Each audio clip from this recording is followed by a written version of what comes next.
الحمد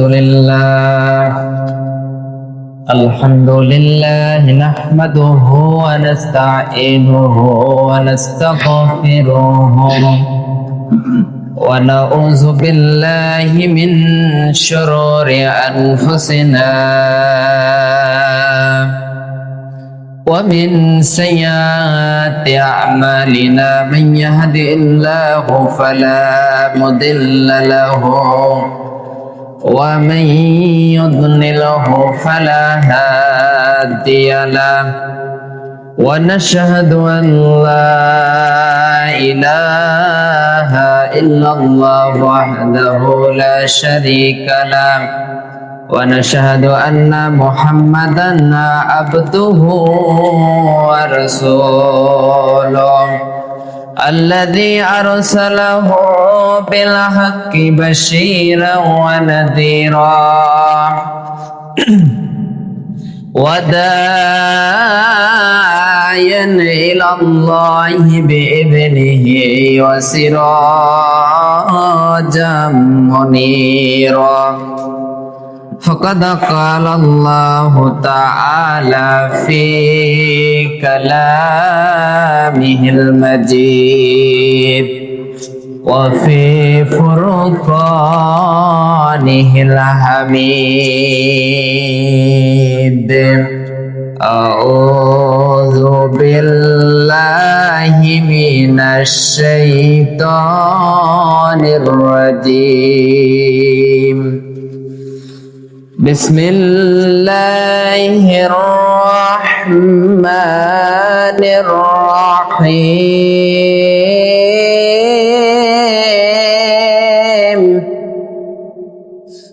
الحمد لله رب العالمين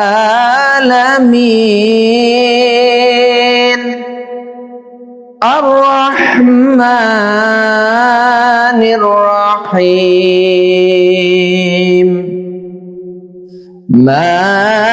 مالك يوم الدين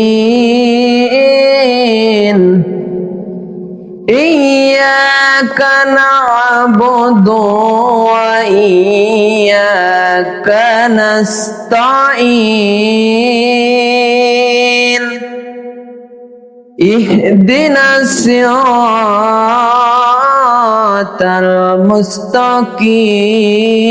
المستقيم صراط الذين أنعمت عليهم غير المغضوب عليهم ولا الضالين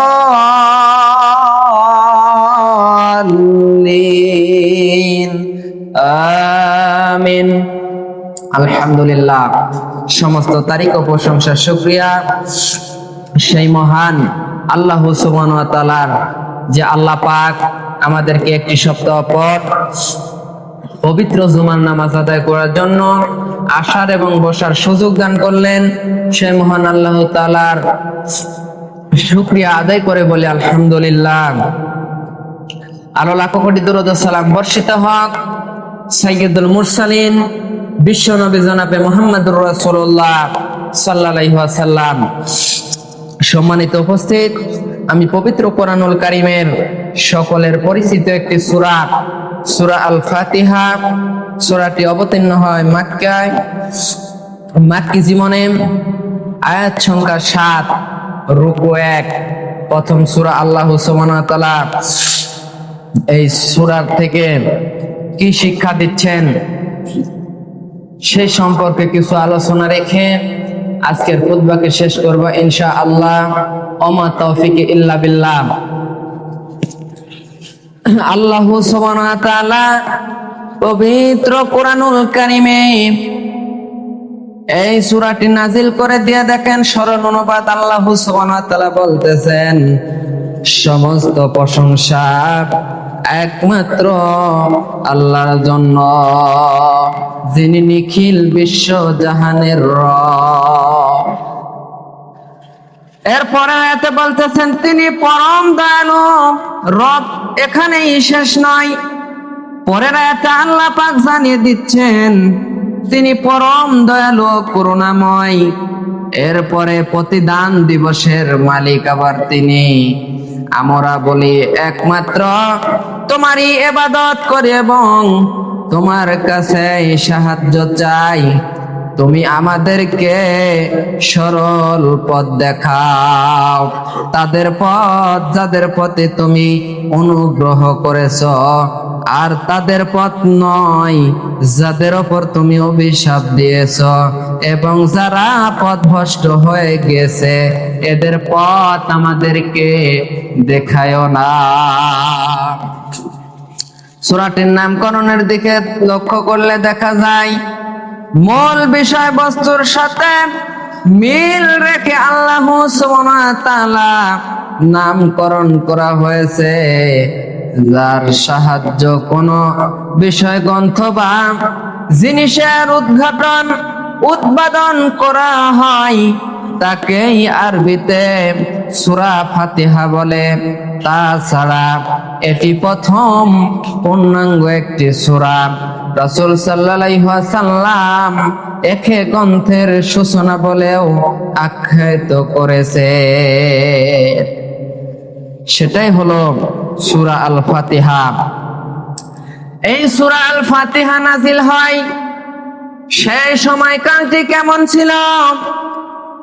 নাজিলের সময়কালের দিকে লক্ষ্য করলে এটি নবুয়তের প্রথম যুগের একেবারে সূরা। এটি রাসূল সাল্লাল্লাহু আলাইহি ওয়াসাল্লামের উপর নাজিলকৃত প্রথম পূর্ণাঙ্গ সূরা। এর আগে বিচ্ছিন্ন কিছু সূরা, কিছু আয়াত আল্লাহ সুবহানাহু ওয়া তাআলা নাজিল করেছিলেন, সেগুলো হচ্ছে সূরা আলাক, সূরা আরাফের পরে সূরা মুজাম্মিল, সূরা মুদ্দাসসির, এই রকম কিছু সূরার আল্লাহ সুবহানাহু ওয়া তাআলা আয়াতে কারিমা নাজিল করেছিলেন। বিষয়বস্তুর দিকে লক্ষ্য করলে দেখা যায় সূরাটি আল্লাহ সুবহানাহু ওয়া তাআলা একটি দোয়া, এটি একটি দোয়া হিসেবে দিয়েছেন। এরপরে স্রষ্টার কাছে দোয়া ও সাহায্য প্রার্থনা করার একটি মাধ্যম, সেটি হলো সূরা আল ফাতিহা। 3 নাম্বার, সেটি হচ্ছে ফাতিহা হচ্ছে কোরআনের সারমর্ম, আর বাকিগুলো হচ্ছে কোরআনের বাণী বা তার জবাব।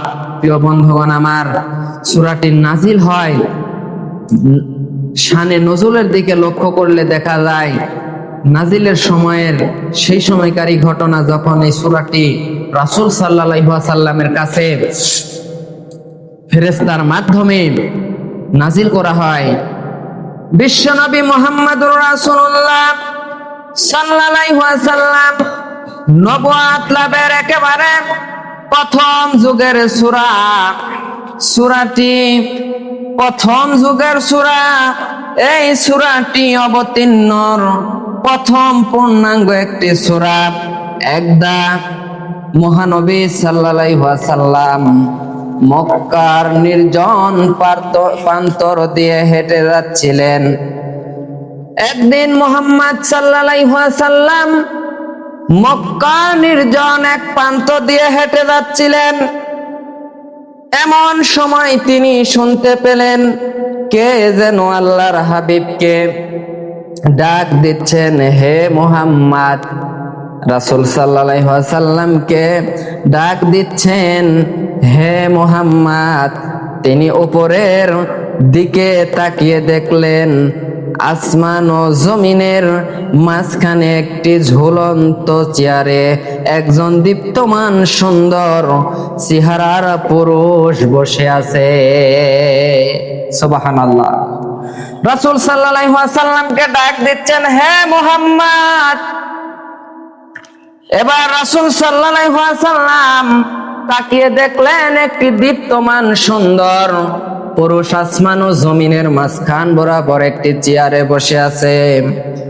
এই দৃশ্য দেখে আল্লাহর হাবিব ভয় পেয়ে হযরত খাদিজা রাদিয়াল্লাহু আনহুমার কাছে বর্ণনা করলেন। তিনি পরামর্শ দিলেন যে তুমি চলে যাও তোমার চাচাতো ভাইয়ের কাছে। রাসূল সাল্লাল্লাহু আলাইহি ওয়াসাল্লামকে বললেন তুমি চলে যাও তোমার চাচাতো ভাই ওয়ারাকা ইবনে নাওফেলের কাছে। ওয়ারাকা ইবনে নাওফাল শুনে রাসূল সাল্লাল্লাহু আলাইহি ওয়াসাল্লাম ওয়ারাকা ইবনে নাওফেলকে ঘটনাগুলো বর্ণনা করে বললেন। এবার তিনি বললেন, হে মুহাম্মদ সাল্লাল্লাহু আলাইহি ওয়াসাল্লাম, আপনি ভয় না করে এবার যখন ডাক দিবে, হে মুহাম্মদ, আপনি তার ডাকে সাড়া দিবে। হঠাৎ ওইভাবে তখন তিনি ডাক আসলেন। তখন বিশ্বনবী বললেন, লাব্বাইক বলে উত্তর দিলেন আল্লাহর রাসূল। তখন দীপ্তমান সুন্দর চেহারার পুরুষ তার নিকট প্রকাশিত হয়ে বললেন, হে মুহাম্মদ, আপনি বলুন বিসমিল্লাহির রহমানির রহিম। এইভাবে আয়াতে কারিমাগুলো বিশ্বনবীকে শুনিয়ে দিলেন। প্রিয় বন্ধুগণ আমার, শানে নজুলের ঘটনাগুলো জানলাম, এবার ব্যাখ্যার দিকে যাব। কিছু বিশাল বড় ব্যাখ্যা রয়েছে, আমি সংক্ষিপ্ত আকারে সময়ের মধ্যে শেষ করব। ব্যাখ্যার দিকে লক্ষ্য করলে সূরা ফাতিহা সম্পর্কে আল্লাহর নবী বিশ্ব নবী মুহাম্মদ সাল্লাল্লাহু আলাইহি ওয়াসাল্লাম বললেন, লা সালাতা ইল্লা বি ফাতিহাতিল কিতাব।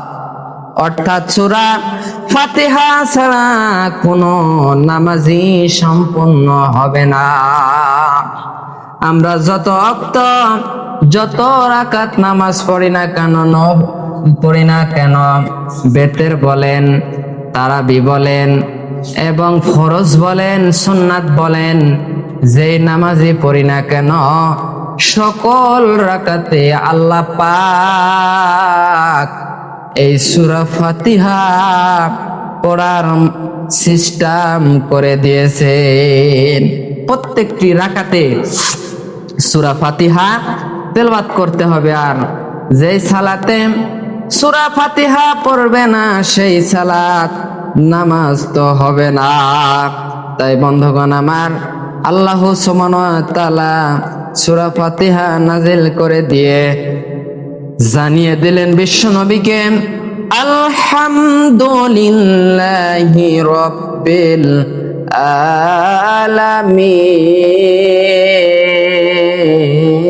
আলামিন।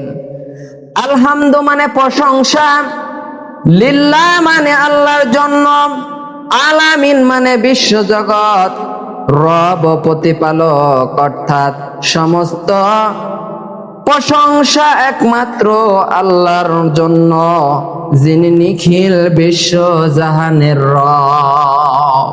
সমস্ত প্রশংসা আমরা যখনই নামাজে দাঁড়িয়ে বলি আলহামদুলিল্লাহ রাব্বিল আলামিন, তখনই বলা হয়ে যায় যে প্রশংসা একমাত্র আল্লাহর জন্য, যিনি নিখিল বিশ্বের রব। প্রিয় বন্ধুগণ আমার, তাহলে আমরা নামাজ পড়তেছি 30 বছর ধরে, নামাজ পড়তেছি 10 বছর ধরে, 20 বছর ধরে, আলহামদুলিল্লাহ কি বললাম বুঝি না। আরবি ভাষায় রব শব্দটি 5টি অর্থে ব্যবহৃত হয়ে থাকে। প্রথমত, 1 নাম্বার মালিক ও মনিব, রব শব্দটি ব্যবহার হয়। দ্বিতীয় নাম্বার ব্যবহার হয় প্রতিপালক, যিনি আমাদেরকে লালন পালন করেন। 3 নাম্বার বলা হয় শাসক ও আইনদাতা শব্দে রব। 4র্থ নাম্বার স্রষ্টার সৃষ্টিকর্তা। 5ম নাম্বার রিজিক দাতা, যিনি আমাদেরকে খাওয়ান এবং পড়ান। গোটা বিশ্বের মানুষ আমরা, আমাদের বড়ই ভয় হয় কিভাবে আমরা চলবো, কিভাবে আমরা আমাদের ছেলে মেয়ে মানুষ করব, কিভাবে আমরা একটি বছরের ধান বাড়িতে রাখব, খাদ্য সামগ্রী বাড়িতে রাখব, তা না হলে আমরা না খেয়ে মারা যাব, এইরকম ভয় করে থাকি। কিন্তু আল্লাহ পাক তিনি হলেন রিজিক দাতা। গোটা বিশ্বের দিকে লক্ষ্য করলে দেখা যায় সমুদ্রের বড় বড় মাছ, তিমি মাছ এবং পশু পাখি, এইগুলা সকালবেলা বের হয় খালি পেটে, সন্ধ্যাবেলা ফিরে যায় পেট ভরে খাবার খেয়ে। এই সকল কিছু সেই মহান রব আল্লাহ সুবহানাহু ওয়া তাআলা রিজিক দাতা। মানুষ আমরা ভয় করে থাকে, কিন্তু দেখেন একটি পশু, একটি পাখি, ছোট্ট একটি ছানা, তিনি সকালবেলা উড়ে চলে যায় এবং তিনি তামান দিন আহার করে সন্ধ্যাবেলা ফিরে এসে ভরা পেটে, তাদের কোনো আফসোস নেই। একটি সমুদ্রের তিমি মাছ, যার খাবার এত পর্যাপ্ত পরিমাণ খাবার লাগে, সেই খাবারও আল্লাহ পাক তিনি দিয়ে থাকেন। তিনি হলেন রিজিক দাতা। প্রিয় বন্ধুগণ আমার, আলামিন এই প্রসঙ্গে আমরা অনেক অনেক ভাবে মনে করে থাকি যে যতটুকু দেখেছি বা শুনেছি ততটুকু নিয়ে এই জগৎ বিস্তারিত। প্রকৃত এই ধারণা যিনি সৃষ্টি করেছেন সেই মহান আল্লাহর ভাষায়, আল্লাহ তো তিনি যিনি 7টি আসমান সৃষ্টি করেছেন, 7টি জমিন সৃষ্টি করেছেন, তিনি 7টি আসমান সৃষ্টি করেছেন। আর সেই সব পৃথিবীতে তিনি ওহী নাজিল করে থাকেন যেন তোমরা বুঝতে পারো আল্লাহ সব কিছুর উপর ক্ষমতাবান, শক্তিমান। সুবহানাল্লাহ, যার ক্ষমতার কোনো শেষ নেই। তিনি যাকে ইচ্ছা তাকে সম্মান দেন, আবার যাকে ইচ্ছা তাকে ঘাড় ধরে নামিয়ে দেন। প্রিয় বন্ধুগণ আমার, পরের আয়াতে আল্লাহ সুবহানাহু ওয়া তাআলা বলতেছেন আর রহমানির রহিম, পরম দয়ালু ও করুণাময়। আল্লাহ প্রসঙ্গে রহমান, পরে সঙ্গে সঙ্গে রহিম। আসলে আল্লাহর অনুগ্রহ ও মেহেরবানি মানুষ বস্তুর ওপর এত অধিক ও ব্যাপক, বড় বড় আধিক্যবোধ শব্দ ব্যবহার করা হয়েছে কোন বিষয়ে অধিক গুণ ও বৈশিষ্ট্য বোঝানোর জন্য। আমরা যে বড় বড় শব্দ ব্যবহার করে থাকি, এখানেও ঠিক তাই। প্রিয় বন্ধুগণ আমার, রব শব্দটি যেমন আমরা দুনিয়াবি কাজের জন্য প্রধানমন্ত্রী, এমপি ব্যক্তিদেরকে নানা প্রশংসা করে থাকি, ঠিক রব এমন একটি শব্দ যার হুবহু প্রতিশব্দ বাংলায় নেই। এটা এক ব্যাপক অর্থবোধক শব্দ যার অনেক গুণ। রব এমন একটি ব্যক্তি যার গুণে গুণান্বিত ভরপুর। রব হচ্ছেন তিনি যিনি আমাদেরকে রিজিক দিয়ে থাকেন। রব হচ্ছেন তিনি যিনি আইন দিয়ে থাকেন, বিধান দিয়েছেন। রব হচ্ছেন তিনি যিনি হচ্ছেন আমাদের মালিক। এরপরে রব হচ্ছেন তিনি যিনি হচ্ছেন প্রতিপালক। রব হচ্ছেন তিনি যিনি আমাদেরকে সৃষ্টি করেছেন। সবাই বলি আবারও সুবহানাল্লাহ। প্রিয় বন্ধুগণ আমার, এরপরে আয়াতে আল্লাহ সুবহানাহু ওয়া তাআলা 3 নম্বর আয়াতে বলতেছেন মালিকি ইয়াউমিদ্দিন, তিনি বিচার দিনের মালিক। সেই দিনের মালিক যেই দিন দুনিয়ার সৃষ্টি থেকে শুরু করে শেষ পর্যন্ত পরিচালনারত সকল বিষয়ের হিসাব নিকাশ নিয়ে থাকবে। এমন একটি দিন, বিচার দিনের মালিক সেই দিনের মালিক যেই দিন মানুষ তার পিতা তার সন্তানকে চিনবে না, সন্তান তার পিতাকে চিনবে না। এমন একটি কঠিন মুহূর্ত মানুষ অতিক্রম করবে। রাসূল সাল্লাল্লাহু আলাইহি ওয়াসাল্লাম বললেন, কিয়ামতের মাঠে মানুষগুলো ইসরাফিল আলাইহিস সালাম যখন সিংহায় ফুঁক দিবেন, কবর থেকে মানুষগুলো উলঙ্গ অবস্থায় কিয়ামতের মাঠের দিকে মানুষগুলো ধাপিত হবেন। এবার আয়েশা রাদিয়াল্লাহু আনহা বললেন, রাসূল, মানুষগুলো আমরা উলঙ্গ হয়ে কিয়ামতের মাঠে চলে যাব, আমাদেরকে কি কোনো শরম লজ্জা লাগবে না? রাসূল সাল্লাল্লাহু আলাইহি ওয়াসাল্লাম বললেন, এমন একটি কঠিন মুহূর্ত, এমন একটি সময় অতিক্রম করবেন, মানুষ তার নিজের চেহারার দিকে নিজে তাকাবার কোনো সুযোগ পাবে না।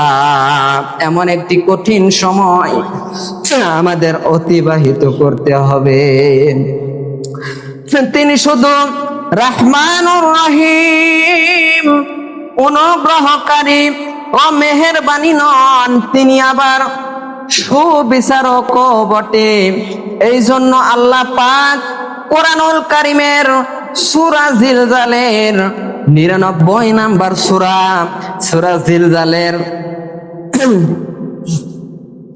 7 নাম্বার আয়াতে কারিমায় বলতেছেন, ফামাইয়া আমাল মিসকালা যাররাতিন খায়রা ইয়ারা ওয়া মাইয়া আমাল মিসকালা যাররাতিন শাররা ইয়ারা।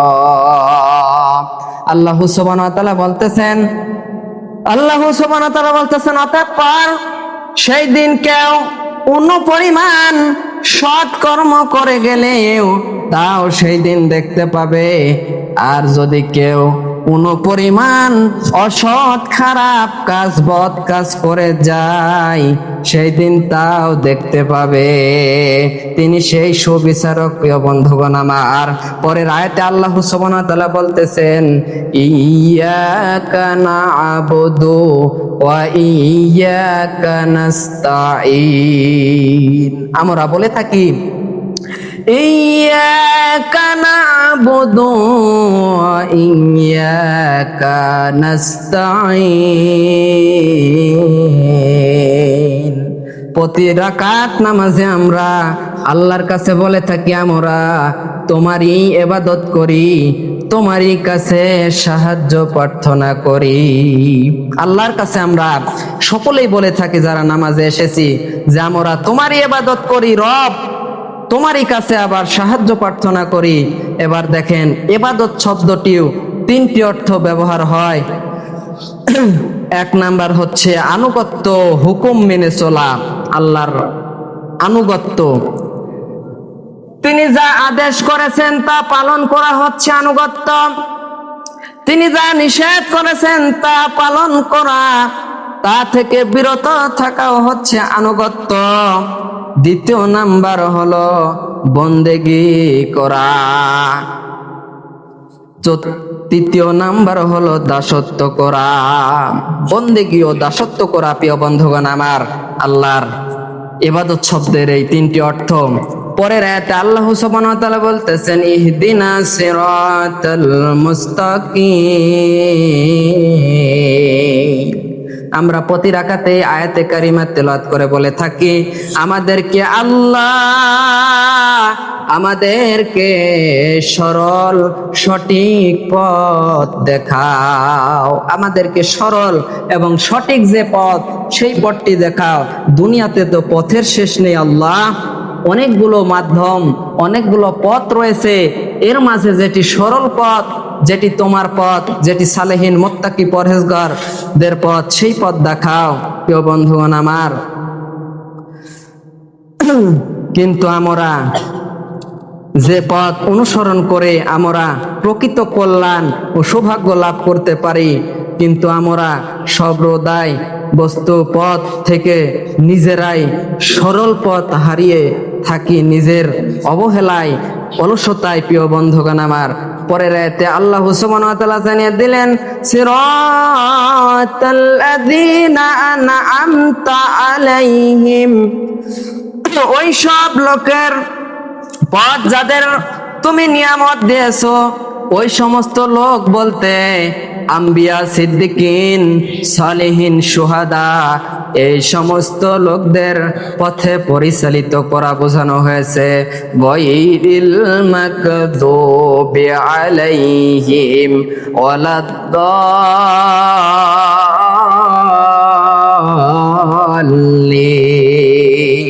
আল্লাহ পাক বলতেছেন তাদের পথ দেখিও না, আমরা বলে থাকি যারা পথভ্রষ্ট হয়েছে। এবার দেখেন, পথভ্রষ্ট বলতে খ্রিস্টানদেরকে বলা যায়, কারণ তারা হচ্ছে মরিয়ম আলাইহিসসালামকে আল্লাহর স্ত্রী, ঈসা আলাইহিসসালামকে আল্লাহর পুত্র বলেন আল্লাহর সাথে তারা অংশীদার করেছে।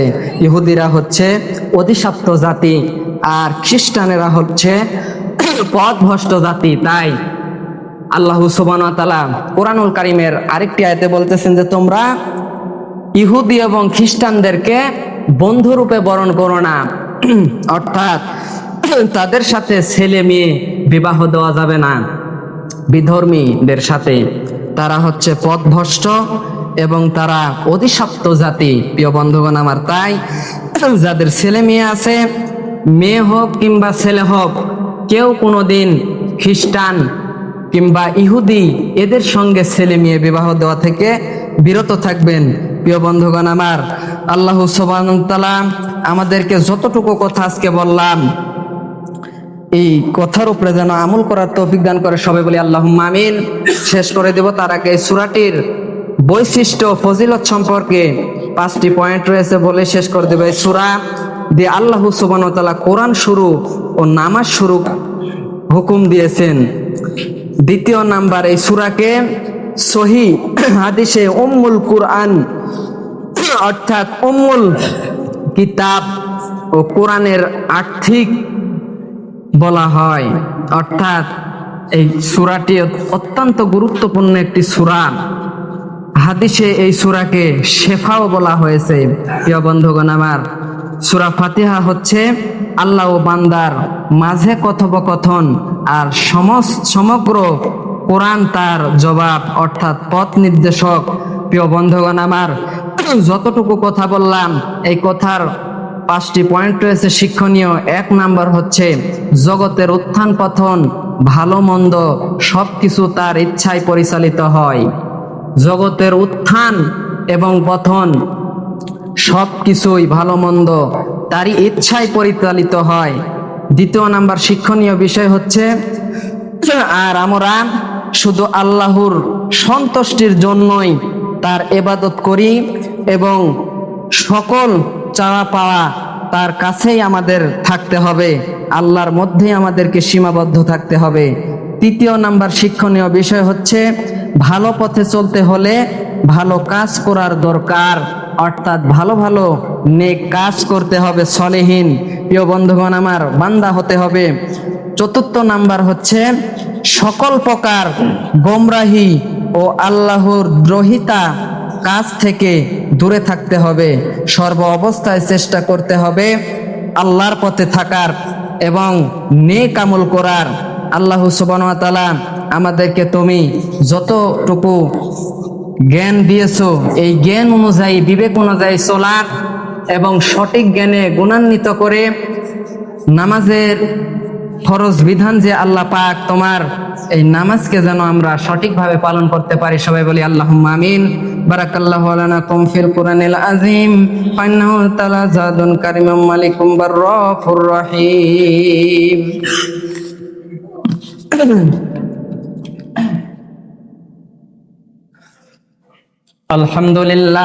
আলহামদুলিল্লাহ নাহমাদুহু ওয়া নুসাল্লি আলা রাসূলিহিল কারীম। আম্মা বা'দু ফা ইন্না খায়রাল হাদিসি কিতাবুল্লাহ ওয়া খায়রাল হাদি ওয়া মুহাম্মাদিন ওয়া শাররাল উমুরি মুহদাসাতুহা ওয়া কুল্লু বিদআতিন জালালাতুন ফিন্নার। আউযু বিল্লাহি মিনাশ শাইতানির রাজীম। বিসমিল্লাহির রহমানির রহিম।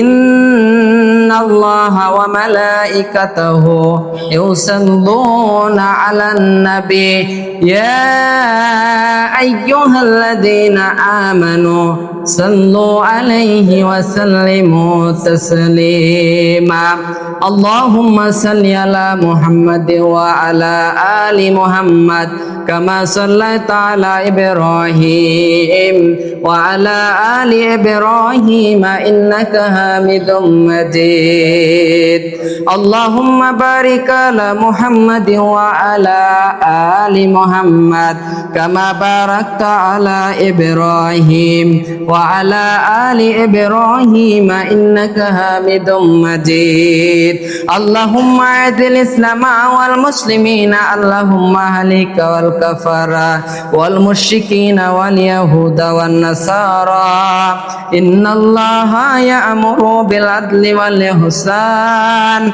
وإيتاء ذي القربى وينهى عن الفحشاء والمنكر والبغي يعظكم لعلكم تذكرون ولذكر الله تعالى وأعلى وأعز وأتم وأهم أكبر